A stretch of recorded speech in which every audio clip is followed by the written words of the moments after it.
Suara Ibu jelas nggak, Dek?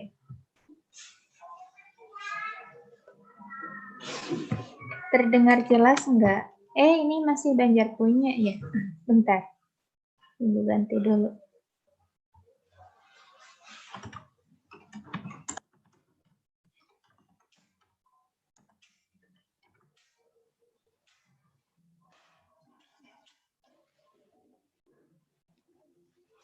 Coba cek sound. Itu kalau mau bicara, suaranya di unmute-kan, Dek. Yang di pojok kiri bawah ada gambar mikrofon.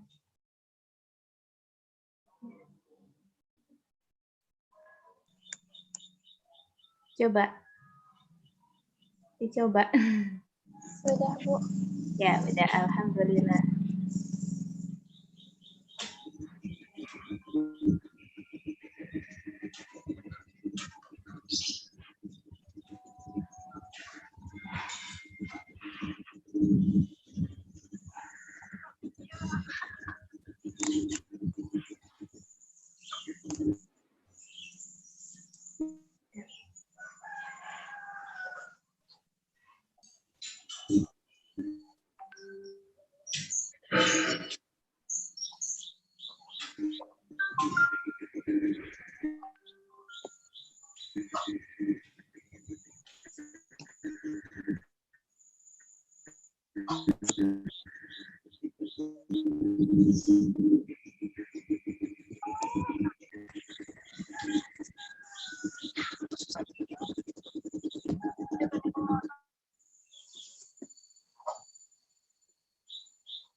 Teman-temannya ada yang mau ikut lagi nggak?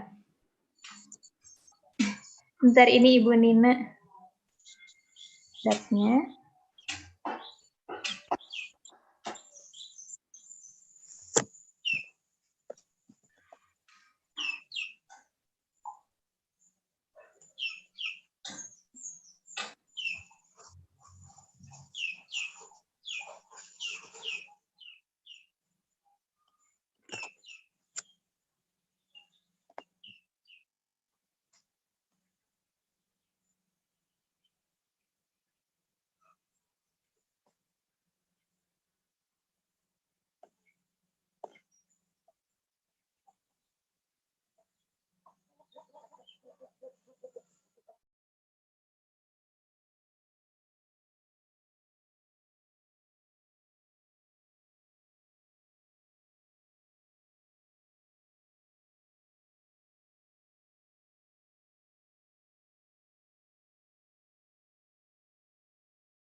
Ini kelas 7 mana aja nih?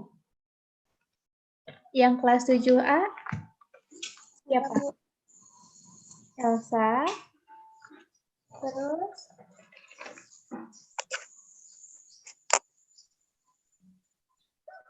Ada lagi yang kelas 7A?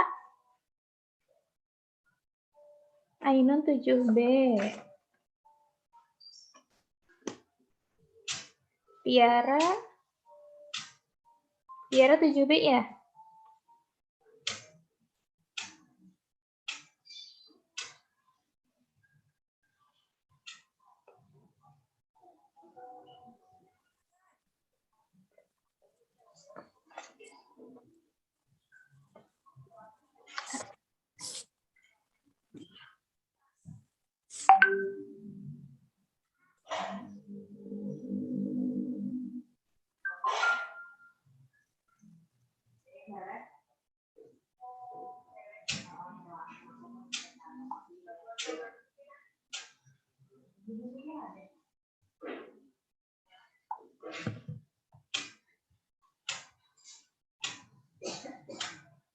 Sambil menunggu kita mulai saja ya. Mudah-mudahan nanti teman-teman yang lain bisa menyusul. Ibu buka, bismillahirrahmanirrahim. Assalamualaikum warahmatullahi wabarakatuh.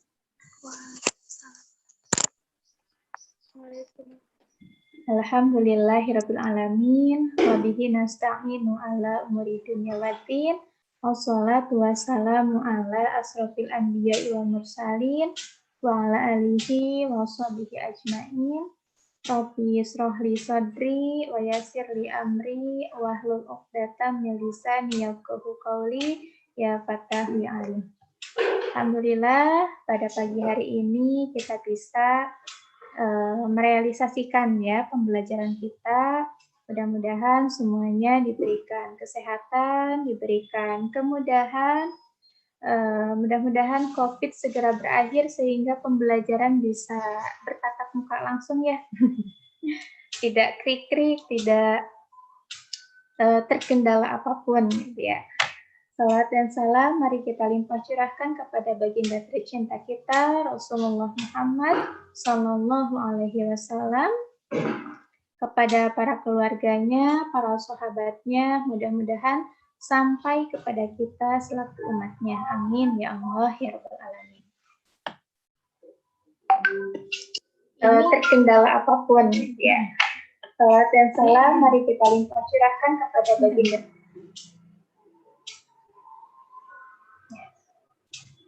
Ini di YouTube sepertinya belum ada yang gabung ya, belum ada yang masuk. Silahkan baik di Zoom maupun di YouTube, mudah-mudahan pembelajaran kita lancar ya. Dan untuk hari ini, karena memang jadwalnya itu digabung ya, antara kelas 7 semuanya serempak ya, jam 7.30 sampai jam 8.30.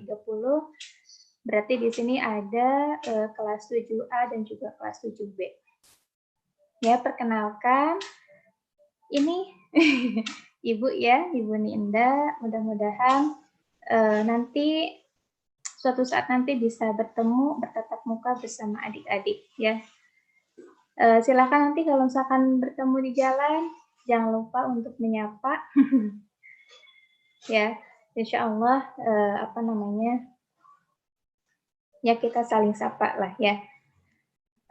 Untuk pembelajaran kita hari ini, insya Allah kita akan belajar tentang sholat Jumat ya. Sudah dipelajari bab 9 ya. Bab 9-nya sudah dipelajari belum?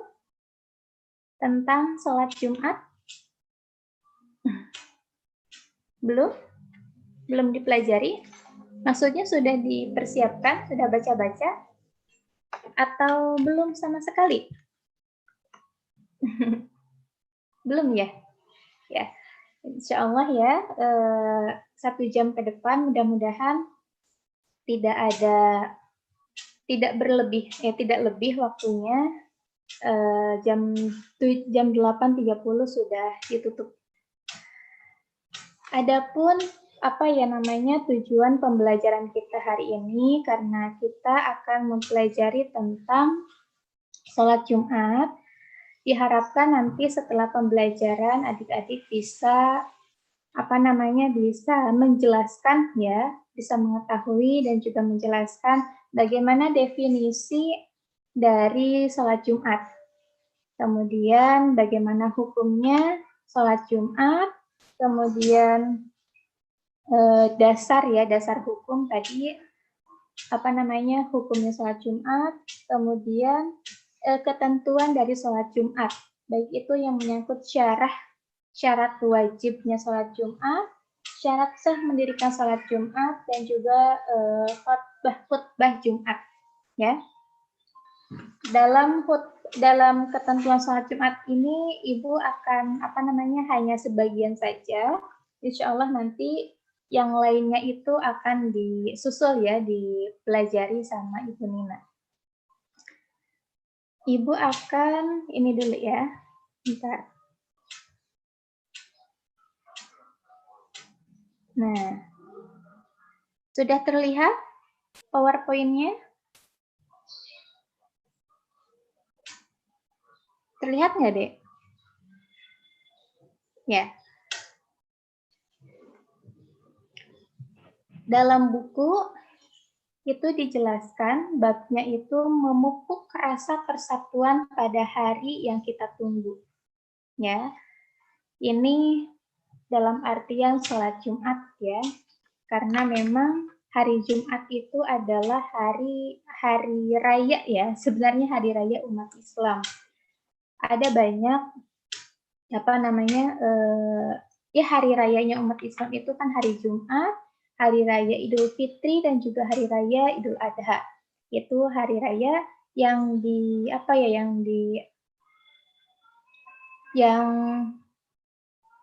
yang ada pada umat Islam.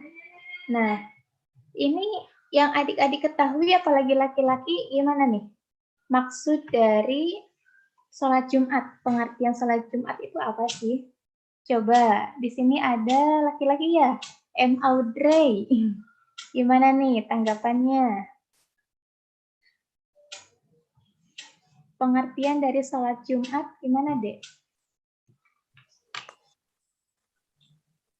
Sholat Jumat itu sholat yang dilakukan pada hari Jumat. Tidak salah ya, emang betul ya. Sholat yang dilakukan pada hari Jumat. Atau yang lain khusus ya? Gimana? Yang hanya khusus untuk laki-laki. Iya, khusus untuk laki-laki. Yang lain?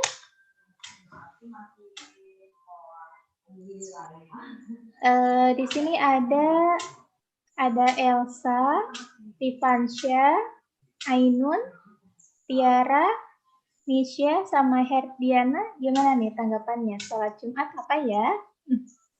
Sholat Jumat adalah sholat 2 rakaat dengan berjamaah yang dilaksanakan sesudah khotbah Jumat pada waktu zuhur di hari Jumat. Ya, coba kita lihat. Yang mana ya? Nah, ini ya, dalam buku itu dikatakan bahwa sholat Jumat itu sholat 2 rakaat dengan berjamaah yang dilaksanakan sesudah khutbah Jumat pada waktu zuhur di hari Jumat. Jadi tadi yang disampaikan oleh De Elsa, yang disampaikan oleh M. Audrey, gitu ya, betul. Ya, sholat yang dilakukan pada hari Jumat setelah khutbah. Nah, tapi khusus untuk laki-laki. Bagaimana dengan perempuan? Bagi perempuan cukup hanya sholat duhur saja, ya, sholat duhur di rumah. Kalau untuk laki-laki, apakah sholat Jumat itu, setelah sholat Jumat itu, diharuskan lagi sholat duhur? Tidak. Tidak, tidak, karena sholat Jumat itu sudah termasuk sudah termasuk ke dalam sholat duhur. Karena memang dilaksanakannya juga pada waktu duhur. Nah, ini bagaimana hukumnya? Hukum ketika melaksanakan sholat Jumat bagi laki-laki ini sudah sangat jelas ya.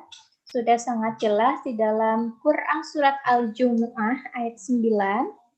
A'udzubillahi minasyaitonirrajim. Bismillahirrahmanirrahim.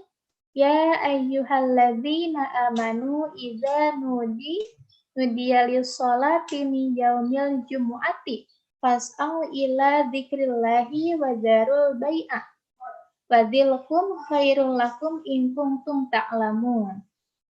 Hai orang-orang yang beriman, apabila diseru untuk menunaikan sholat Jumat, maka bersegeralah kamu kepada mengingat Allah dan tinggalkanlah jual beli. Yang demikian itu lebih baik bagimu jika kamu mengetahui. Ini sudah sangat jelas ya, sudah jelas sekali bahwa sholat Jumat itu sangat diwajibkan. Ya, diwajibkan. Bahkan saking wajibnya, ini Allah mengatakan ya, Allah mengatakan saking wajibnya itu harus meninggalkan aktivitas jual beli. Kalau misalkan ya pas waktunya sholat Jumat itu adik-adik berinteraksi dengan laki-laki, maka itu hukumnya tidak boleh. Karena di sini laki-laki itu harus meninggalkan jual beli. Walaupun memang jual beli itu kan dibolehkan di dalam Islam, bahkan menghalalkan jual beli dan juga mengharamkan riba. Nah, walaupun memang di sini tidak ada keharaman untuk jual beli, tetapi ini dikecualikan pada hari Jumat. Ketika sudah waktunya sholat Jumat, maka harus meninggalkan jual beli. Meninggalkan aktivitas yang nantinya akan melalaikan pada sholat Jumat. Nah, berarti di sini bagaimana dengan perempuan? Perempuan pun juga di waktu yang sama, ketika laki-laki itu hendak mengerjakan sholat Jumat, maka perempuan tidak diharuskan, bahkan diharamkan untuk berinteraksi dengan laki-laki. Gitu ya. Karena apa? Karena tadi aktivitas laki-laki itu akan melakukan sholat Jumat itu. Berarti di sini saking wajibnya sholat Jumat bagi laki-laki, sampai kemudian Allah itu berfirman seperti itu, mengatakan seperti itu. Harus meninggalkan jual beli, ya. Nah, bagaimana setelah sholat Jumat? Maka dibolehkan lagi untuk melakukan aktivitas apapun. Itu jadi kesimpulannya dalam ayat ini itu Allah mewajibkan laki-laki untuk untuk sholat Jumat, ya, kemudian mengharamkan untuk meninggalkan jual beli, kemudian ketika sudah selesai sholat Jumat itu dipersilahkan kembali untuk melakukan aktivitas, ya, termasuk jual beli ataupun aktivitas yang lain.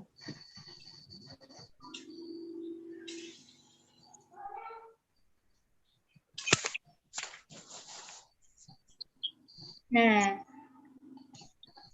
dari ayat tersebut bisa kita simpulkan lagi bahwa yang pertama ada wajib, ya.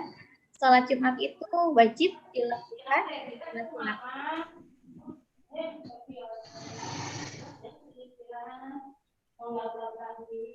diwajibkan bagi laki-laki, ini tidak ada ampun lagi ya. Allah yang memberikan ampun kepada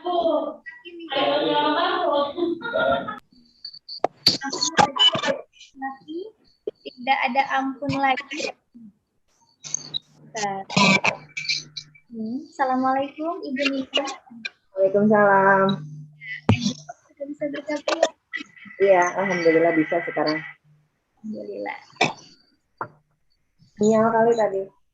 Iya, Bu. Kita lanjutkan ya. Tadi apa namanya dalam surat Al-Jumu'ah itu disampaikan bahwa kesimpulannya wajib hukumnya bagi laki-laki untuk melaksanakan sholat Jumat. Nah, tidak ada ampun nih buat dari Allah ketika laki-laki tidak menjalankan kewajibannya, ya, tidak menjalankan sholat ini karena kalau misalkan ditinggalkan berarti hukumnya menjadi dosa, ya. Hukumnya menjadi dosa ketika ditinggalkan. Kemudian yang selanjutnya harus dilakukan secara berjamaah. Ya, dilakukan secara berjamaah berarti bagaimana Bu kalau misalkan sholat Jumatnya itu sendiri-sendiri, munfarid di rumah, tidak bisa. Ya, tidak bisa dilakukan secara munfarid karena Allah ya yang memerintahkan sholat Jumat itu harus dilakukan secara berjamaah. Kemudian yang terakhir ada laki-laki. Ya, sholat Jumat itu hanyalah diperuntukkan bagi laki-laki saja. Tadi yang sudah itu sampaikan, bagaimana dengan perempuan? Perempuan cukup mengerjakan sholat sholat zuhur saja di rumah, ya. Sholat zuhur saja di rumah, tidak diharuskan ikut bersama laki-laki melakukan sholat Jumat.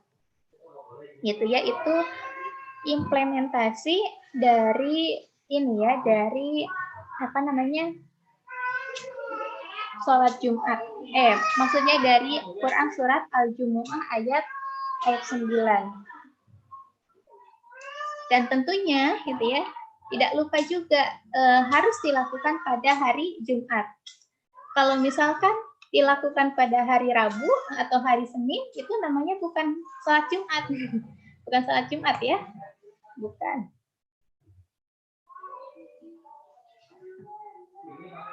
Nah, kemudian ini ada syarat wajib sholat Jumat. Ini masuk kepada ketentuan sholat Jumat ya. Ketentuan sholat Jumat yang pertama ada syarat wajib sholat Jumat. Yang pertama, ini harus beragama Islam. Ya, harus beragama Islam karena yang namanya sholat itu kan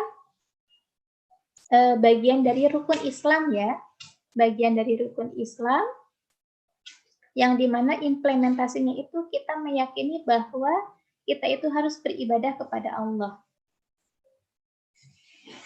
Nah, berarti di sini sholat Jumat itu hanyalah diperuntukkan bagi laki-laki yang beragama Islam saja, ya. Kemudian yang kedua ada baligh, ya. Baligh itu artinya dewasa. Orang-orang yang sudah terkena, kalau laki-laki itu kan sudah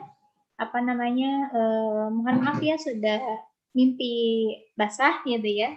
Maka di sini laki-laki itu, anak itu sudah terkategorikan sebagai akil baligh, ya, sudah baligh. Berarti yang namanya baligh itu sudah bisa membedakan mana yang benar, mana yang salah, mana yang halal, mana yang haram, mana yang boleh dilakukan, mana yang tidak boleh dilakukan. Itu di sini laki-laki, anak-anak di sini sudah balik semua ya? Atau ada yang belum? Ibu yakin sudah semuanya sudah balik ya? Nah, bagaimana dengan anak-anak kecil? Anak-anak kecil itu tidak diwajibkan sholat Jumat. Hanya saja ya bagi orang tua itu walaupun tidak ada kewajiban kalau misalkan untuk mengenalkan kepada anak-anak itu tentang sholat Jumat itu tidak menjadi masalah. Tetapi dalam hukum memang tidak menjadi kewajiban ya, tidak menjadi wajib bagi anak kecil harus mengikuti sholat Jumat. Hanya orang-orang dewasa saja, orang-orang yang sudah balik saja, mereka sudah terkena kewajiban untuk melakukan sholat Jumat. Nah, kemudian yang ketiga ada berakal, ya, ada berakal.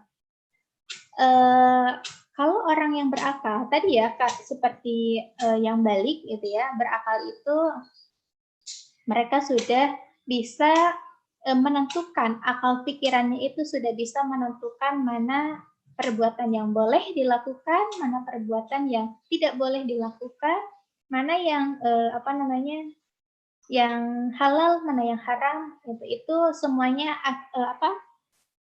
hasil dari akal pemikiran. Nah, bagaimana dengan orang-orang yang tidak berakal? Contohnya seperti orang gila. Bagaimana dengan orang gila? Itu tidak diwajibkan bagi mereka untuk melakukan sholat Jumat. Kenapa?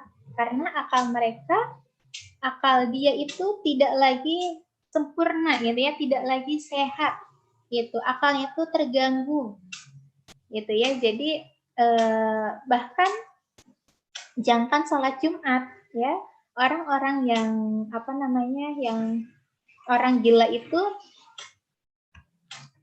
untuk sholat sholat biasa kemudian puasa saja itu tidak menjadi kewajiban, tidak diwajibkan bagi orang yang akalnya rusak itu melakukan aktivitas yang diperintahkan karena akalnya terganggu ya, akalnya sudah terganggu.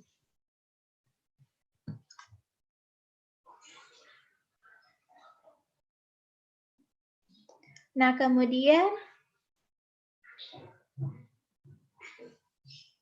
laki-laki, ya, ini lagi dan lagi diperuntukkan ya, syaratnya itu haruslah laki-laki. Tadi yang sudah Ibu sampaikan, perempuan tidak menjadi kewajiban untuk melakukan sholat Jumat. Kemudian yang yang kelima ya, yang kelima itu adalah sehat. Sehat jasmani ya, sehat jasmani, sehat rohani.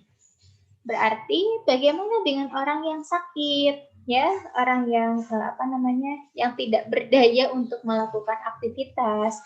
Berarti orang yang sakit atau yang ada halangan gitu ya, itu sama gitu ya, tidak diwajibkan ya, tidak diwajibkan. Maksudnya gini, maksudnya ketika ketika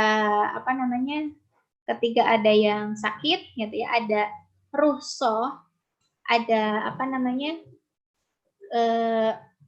kemudahan gitu ya, ada kemudahan bagi Allah untuk tidak melakukan sholat Jumat.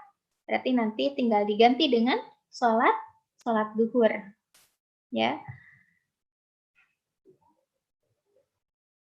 Karena memang yang namanya sakit itu luar biasa ya. Pepatah pun juga mengatakan bahwa sehat itu harganya mahal ya. Nikmat sehat itu akan terasa ketika kita sedang sakit. Makanya apalagi dalam kondisi seperti ini ya, dengan kondisi seperti ini yang mengharuskan kita harus menjaga stamina tubuh kita supaya terhindar dari penyakit-penyakit yang akan menyerang kepada kita.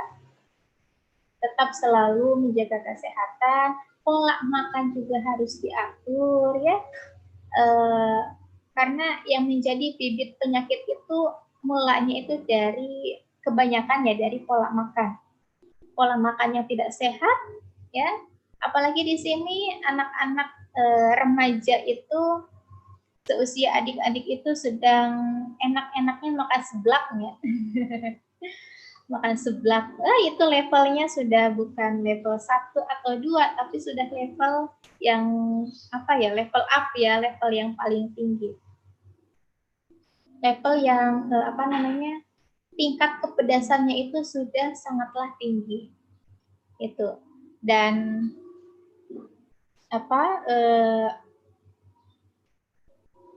tetap gitu ya, harus menjaga pola makan kita ya, supaya kita bisa tetap sehat gitu ya, tetap sehat. Menjalankan aktivitas pun juga kalau misalkan tubuh kita sehat, tubuh kita fit, maka ketika menjalankan aktivitas apapun gitu ya, insya Allah akan mudah. Tapi bagaimana kalau sakit gitu ya? Jangankan mau belajar, mau melakukan apapun juga kan sangat tidak enak ya, tidak nyaman, tidak enak. Gitu ya. Jadi sekali lagi, syarat wajib sholat Jumat itu yang ke-5 itu harus sehat ya. Kalau sakit itu tidak ada kemudahan gitu ya bagi Allah untuk tidak menjalankan atau tidak melakukan sholat Jumat, tetapi nanti bisa diganti dengan sholat zuhur. Ya, kalau orang sakit itu kan kalau mau sholat itu ada rukhsah juga ya, tidak bisa berdiri, bisa dilakukan dengan duduk. Kalau tidak bisa lagi dengan duduk, bisa dengan berbaring. Tidak berbaring, tidak sanggup lagi berbaring, bisa dilakukan dengan tidur gitu ya. Itu jadi tidak ada alasan bagi kita untuk tidak menjalankan sholat gitu ya. Kemudian yang terakhir ada menetap ya. Menetap itu artinya bermukim ya, menetap gitu ya, sedang berada ya di ini. Nah, orang yang musafir gitu ya, orang yang sedang melakukan perjalanan, maka itu di sini tidak menjadi kewajiban. Berarti nanti diganti dengan apa? Dengan sholat zuhur ya. Itu syarat wajib dari sholat Jumat. Sampai sini bagaimana? Ada tanggapan dari adik-adik? Kalau tidak, kita lanjutkan. Nah, yang kedua, ini ada syarat sah mendirikan sholat Jumat. Yang pertama, dilaksanakan di tempat yang telah dijadikan tempat bermukim oleh penduduknya, baik di perkotaan maupun di pedesaan. Maksudnya, ini kan kita itu mengenal ada yang namanya masjid apa ya, masjid jami ya, kemudian ada apa lagi, ada kalau di kampung teh naon namina tehnya, tajuk. Pernah mendengar tajuk enggak? Itu musola ya, musola kecil yang tidak, yang yang orang-orangnya itu tidak terlalu banyak untuk menunaikan sholat di sana. Itu ya kayak semacam kayak musola lah, semacam kayak musola itu kan jarang dikunjungi ya. Maksudnya tidak dikunjungi oleh orang banyak gitu ya, musola itu. Bentar. Nah, jadi sholat Jumat itu harus dilakukan di tempat atau di tempat yang yang dijadikan tempat bermukim. Artinya seperti sholat jami gitu ya, atau DKM. Ya, masjid yang DKM itu yang sudah memiliki surat izin ya.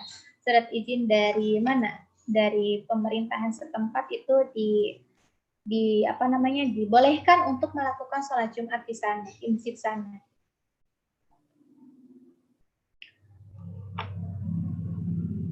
Atau sekarang itu kan banyak ya, banyak masjid yang di mana masjid itu bisa dijadikan sebagai sholat Jumat. Dan apa namanya, itu sudah menjadi apa ya? Ya intinya dilakukan di apa ya, di tempat yang sudah diizinkan ya, diizinkan oleh pemerintahan setempat. Kemudian dilaksanakan secara berjamaah. Ya, tadi yang sudah disampaikan di awal, tidak dilakukan secara munfarid, ya, tidak dilakukan secara sendiri-sendiri, tetapi harus dilakukan secara berjamaah. Bagaimana kalau maksa, ya, maksa melaksanakan sholat Jumat secara mandiri, ya berarti itu sholat Jumatnya tidak sah. Tidak sah ya, karena diwajibkan untuk sholat Jumat secara berjamaah. Kemudian dilaksanakan pada waktu zuhur, ya, dilaksanakan pada waktu zuhur ini seperti dalam hadis riwayat Bukhari, an Anibni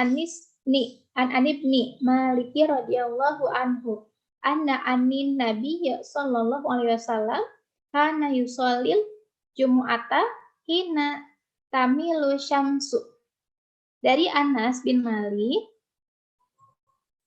sesungguhnya Rasulullah sallallahu alaihi wasallam sholat Jumat ketika matahari telah tergelincir, yaitu hadis riwayat Bukhari.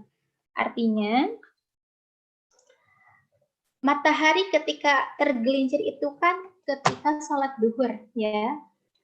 Matahari ketika sedang berada di puncak, ya, sedang berada di tengah-tengah diri kita, gitu. Panas nate panas pisan, ya. Itu apa namanya? Itu kan terjadi ya pada sholat zuhur. Maka di sini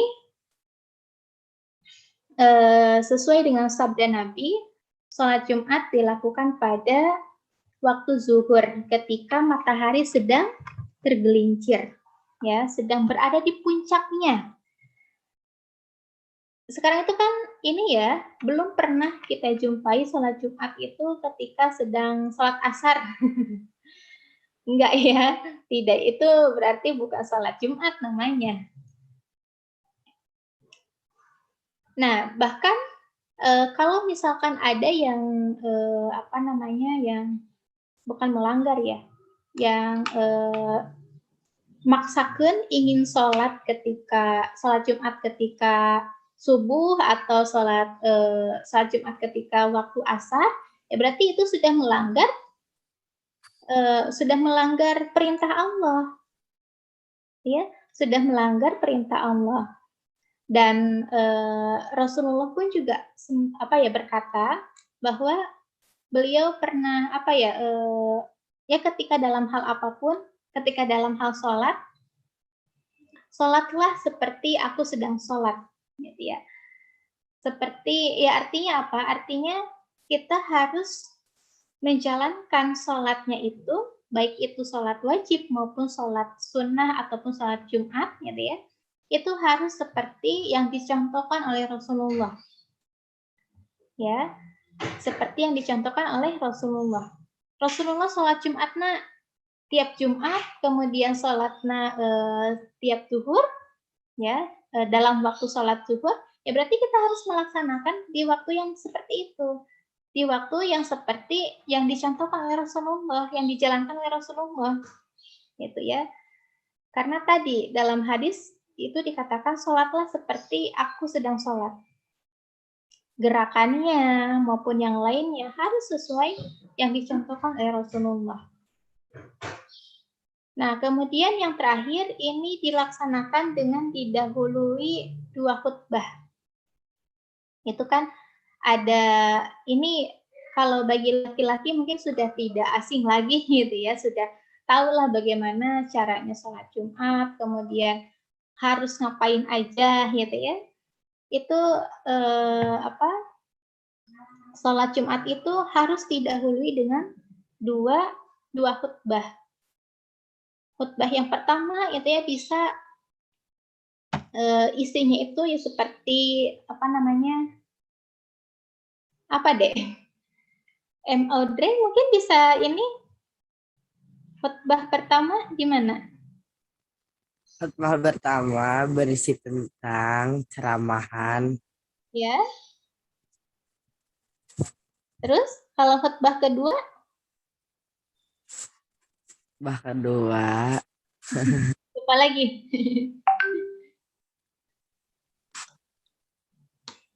Kalau khutbah kedua apa, Dek? sama ceramahan. Sama ceramahan ya? Ya, memperbanyak apa namanya puji-pujian, pujian-pujian kepada Allah, kemudian membaca sholawat ya, membaca sholawat kepada Rasulullah itu berisikan tentang apa namanya khutbah pertama.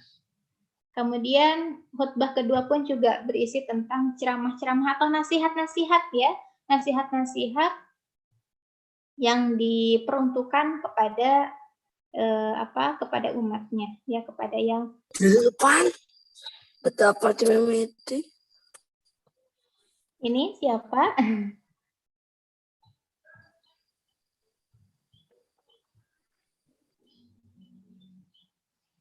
ya. Itu syarat sah mendirikan sholat Jumat. Nah, di sini ada khutbah Jumat. Ya, khutbah Jumat yang pertama ada rukun khutbah Jumat, ada syarat khutbah Jumat. Ini sebetulnya masih ada ya, ada sunnah khutbah Jumat, kemudian sunnah yang berkaitan dengan sholat Jumat, dan juga adab melaksanakan sholat Jumat. Tapi karena mengingat waktu sekarang juga sudah 8.17 ya, mengingat waktu sudah sebentar lagi, Ibu akan cuman 2 saja yang akan diambil. Yang pertama rukun khutbah Jumat. Ini bagi laki-laki sudah tidak asing lagi ya, karena setiap minggunya itu selalu menjalankan. Yang pertama mengucapkan puji-pujian ya, mengucapkan puji-pujian kepada Allah ya. Kemudian membaca sholawat Rasul. Sholawat itu kan ada banyak ya. Kemudian mengucapkan 2 kalimat syahadat, asyhadu alla ilaha illallah wa asyhadu anna muhammadar rasulullah. Kemudian berwasiat. Berwasiat itu memberikan nasihat ya, memberikan nasihat kepada kita ini ya, kepada umatnya, kepada umat Islam. Kemudian ada membaca Al-Qur'an, ya, membaca Al-Qur'an pada salah satu 2 khutbah. Ya, ketika khutbah pertama sudah selesai, kemudian berdiam diri kan ya, duduk, kemudian perbanyak membaca Quran. Kemudian yang terakhir ada berdoa. Berdoa untuk semua umat Islam pada khutbah yang kedua. Gitu ya. Kemudian ada syarat khutbah Jumat. Syarat khutbah Jumat yang pertama, khutbah Jumat dilaksanakan tepat siang hari saat matahari tinggi dan mulai bergerak condong ke arah barat. Gitu ya. Ini yang sudah tadi Ibu sampaikan. Ketika matahari itu sedang terik ya, ketika matahari itu sedang naik gitu. Ini dilakukan pada waktu zuhur. Kemudian yang kedua, ada khutbah Jumat itu dilaksanakan dengan berdiri jika mampu. Lagi dan lagi kan ini ada kemudahan gitu ya, ada kemudahan dari Allah ketika badan kita sehat gitu ya, tetapi tidak bisa berdiri nih, kakinya sedang sakit gitu. Itu dipersilahkan sholat itu dilakukan dengan cara duduk gitu.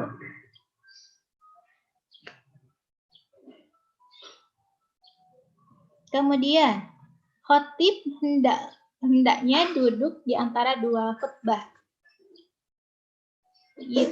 Khotib itu kan orang yang orang yang memberikan khutbah ya, orang yang memberikan khutbah. Kemudian ketika khutbah pertama sudah selesai, Kemudian khotib itu hendaknya duduk dulu sambil membaca Al-Quran, sambil berdoa gitu ya.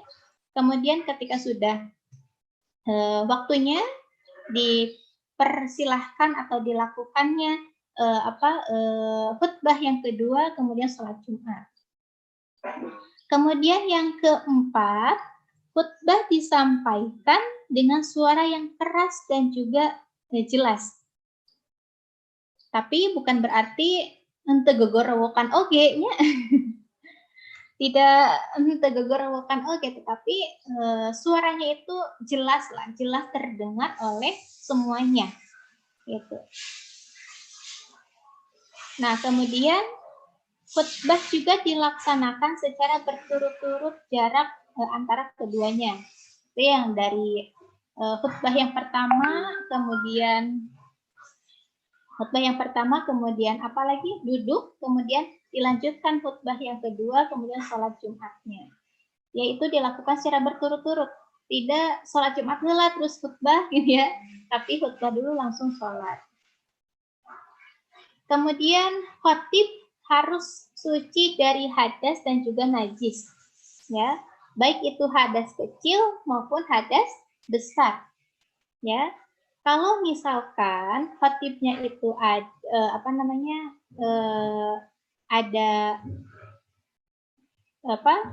tidak suci dari hadas, ya berarti harus digantikan dengan khotib yang lain. Itu. Jadi harus suci, harus memiliki wudhu lah ya. Kalau misalkan kentut misalnya, berarti itu tidak boleh dilanjutkan, tetapi harus diganti dengan yang lain. Karena memang yang menjadi syarat menjadi khatib itu, syarat khutbah itu harus suci ya, harus suci dari hadas kecil maupun hadas besar dan juga najis. Itu ya. Kalau najis itu misalnya ketika ada kotoran di baju yang digunakan, berarti itu pakaiannya sudah terkena najis. Berarti harus diganti pakaiannya. Kemudian atau kalau di kulit ada ada hal-hal yang membatalkan, itu pun juga dia sudah terkena najis, berarti harus dibersihkan. Itu harus ya, itu diwajibkan harus suci dari hadas maupun juga najis. Kemudian khatib haruslah menutup aurat. Ini baik khatib maupun jamaahnya itu harus menutup auratnya. Itu kan syarat sholat itu, kewajiban dari sholat itu harus menutup aurat. Kalau laki-laki itu batas auratnya itu dari pusar sampai lutut. Artinya ketika sholat tidak menggunakan pakaian, tetapi di sarung mungkul misalnya, nutupan bujal, sarung lutut, itu sebenarnya sudah menutup aurat. Tetapi kita bisa melihat adab, ya, asapiraku menghadap ke Allah dalam keadaan tidak menggunakan baju, kan seperti itu. Jadi walaupun memang aurat laki-laki itu dari pusar itu bujalnya, dari pusar sampai lutut, tetapi ketika sholat itu perlulah diperhatikan adabnya seperti apa, adab ketika menghadap Allah itu seperti apa. Ya ketika main aja pakaiannya suka bagus ya, di make up ya, pakai parfum dan lain sebagainya. Ini kalau laki-laki tidak pakai make upnya, mohon maaf, ya menggunakan wangi-wangian, menggunakan pakaian yang paling bagus, berarti ketika menghadap Allah pun juga harus berpakaian seperti itu. Ya, harus berpakaian yang rapi ya, yang menutup aurat, yang sopan lah. Seperti itu. Walaupun memang tadi ya, batas auratnya seperti itu laki-laki, tapi kita harus melihat adab ya, melihat adab ketika dalam hal sholat. Itu rukun dan juga syarat khutbah. Barangkali sampai sini ada yang mau ditanyakan dulu? Ada waktu 5 menit lagi. 8.30. Bagaimana? Ada yang mau ditanyakan dulu sebelum kita tutup? Nggak ada.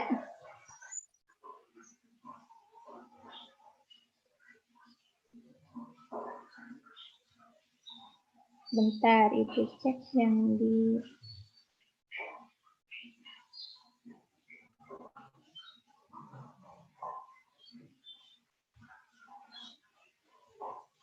Yang di YouTube belum ada yang ini ya, belum ada yang menyimak ya, belum ada yang melihat. Ya. Kalau tidak ada, mungkin pertemuan kita dicukupkan sekian saja, atau ada tambahan dari Ibu Nina, Bu? Barangkali ada tambahan dari Ibu tentang sholat Jumat. Ya, tentang materi sholat Jumat, insya Allah itu sudah jelas sekali ya anak-anak. Jadi bagi kaum laki-laki itu adalah hukumnya itu fardu ain ya. Jadi kalian apabila tidak melaksanakan sholat Jumat sudah memenuhi syarat, maka apabila berturut-turut 2 kali tidak melaksanakan sholat Jumat, maka itu adalah nanti hatinya dicap oleh Allah di cirian. Jadi hukumnya itu berdosa bagi laki-laki yang sudah memenuhi syarat kalau dia tidak melaksanakan sholat Jumat. Kemudian, mohon maaf tadi tidak ini ya. Kemudian bagi perempuan, ini memang tidak diwajibkan untuk melaksanakan sholat Jumat. Jadi kalian juga bukan berarti sholat zuhur. Jadi kita melaksanakan sholat zuhur. Mungkin itu saja ya. Kalau dari Ibu tadi juga sudah jelas pekaran dari Ibu Ninda ya. Dan Ibu juga ucapkan selamat bertemu ya, karena kita juga masih pertemuan pertama ini ya. Jadi Ibu masih ini Neng Elsa, ini Audrey gitu ya, yang ini Tiara, yang ini Bunga dan sebagainya, ini Ainun. Masih ini ya, masih belum pernah kita ketemu ya. Jadi alhamdulillah dengan adanya ini insya Allah lah pertemuan untuk kedepannya insya Allah tatap muka, mudah-mudahan ya. Jangan sampai 1 tahun ini kita sampai tidak ada tatap muka. Jadi tatap mukanya lewat online saja mungkin ya. Nah, mungkin itu saja, Bu Ninda, mangga diteraskan deh. Ya, alhamdulillah, jazakillah khair Ibu. Karena Ya. Waktunya 2 menit lagi ya, sampai 10. Mungkin dicukupkan saja. Ya. Mudah-mudahan ada manfaatnya. Kemudian ini bagi yang menonaktifkan video, coba diaktifkan ya. Ibu meminta untuk ini foto bersama dulu buat laporan. Ada Tiara, ada Bunga, Vina, Rifansya, Ainun, sama Nisya. Bisa dibuka videonya deh. Nah.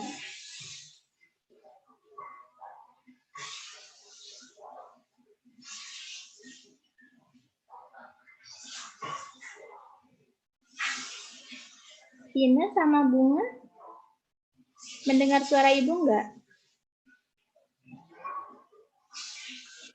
Udah, kalau tidak. Ya. Nisya. Ya. Berpose ya. Berpose, siap. 1,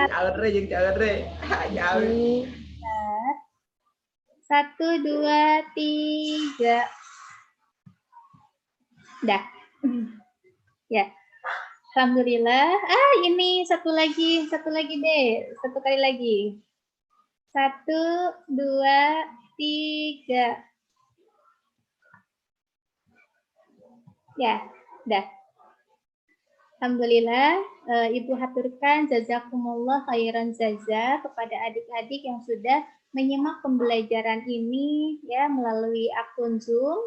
Mudah-mudahan kuotanya bisa diganti ya oleh Allah, dan juga karena memang ini pertemuan terakhir Ibu ngajar di kelas 7A dan juga kelas 7B. Ibu, sebelum Ibu pamit, Ibu mau mengucapkan terima kasih khususnya kepada Ibu Nina yang sudah memberikan kesempatan untuk mengajar bertemu dengan adik-adik di SMP 1 Cisaga ini. Kemudian kepada adik-adik juga terima kasih ya sudah menerima Ibu untuk menjadi guru sementara ya buat adik-adik. Kemudian ya mohon maaf selama 3 pekan ya, selama 3 pekan ini ya mungkin ada banyak kesalahan, ada banyak kekurangan, kehilafan yang dilakukan. Kemudian jangan lupa juga ya tugas-tugasnya, tugas-tugasnya bagi yang belum silakan untuk dituntaskan. Ya. Ya mohon maaf atas segala kekurangan. Kita tutup saja pertemuan ini dengan sama-sama membaca istighfar dan kafaratul majelis. Alhamdulillah. Astagfirullahaladzim, astagfirullahaladzim, astagfirullahaladzim. Subhanaka Allahumma wa bihamdika asyhadu an la ilaha illa anta astaghfiruka wa atubu ilaik. Alhamdulillahirabbil alamin. Wassalamualaikum warahmatullahi wabarakatuh. Ya. Silahkan pilih ini bentar.